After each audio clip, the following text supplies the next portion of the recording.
আমি জানি সফল হতে গেলে জীবনে অনেক অপমান আর খারাপ সময়ও সহ্য করতে হয়। সুপ্রিয় দর্শক, কেমন আছেন আপনারা? নিশ্চয়ই ভালো আছেন। আমি আল্লাহর রহমতে ভালো আছি। এই তো সকালবেলা হাঁটতে বেরিয়েছিলাম।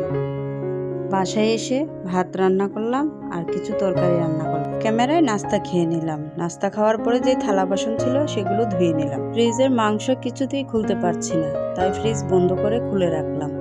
আর এদিকে বিছানাপত্র গুছিয়ে নিলাম, সাথে খাটটাকে একটু পরিষ্কার করে দিলাম। তারপর অনেক চেষ্টার পরে মুরগিটাকে খুলতে পেরেছিলাম। আর এটা আমার পালা মুরগি। আর ভাইয়া বাজারে গিয়েছিল মাছ আনতে, এই মাছগুলো এনেছিল। তারপর আমি এই মাছগুলো রেখে দুপুরে রান্নার প্রিপারেশন নিচ্ছি।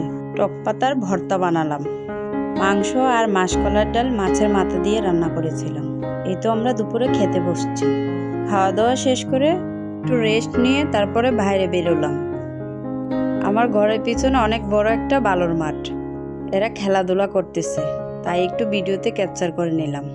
তাহলে আমার ভিডিও যদি আপনাদের ভালো লাগে প্লিজ সাবস্ক্রাইব করে আমার পাশে থাকবেন আর লাইক কমেন্ট করতে কিন্তু ভুলবেন না।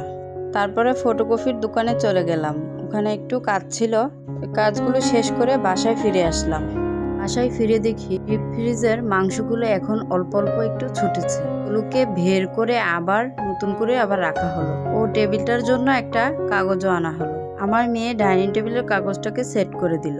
তো কেমন লাগতেছে কমেন্ট করে জানাবেন। তাহলে ভালো থাকবেন সবাই। আল্লাহ হাফেজ।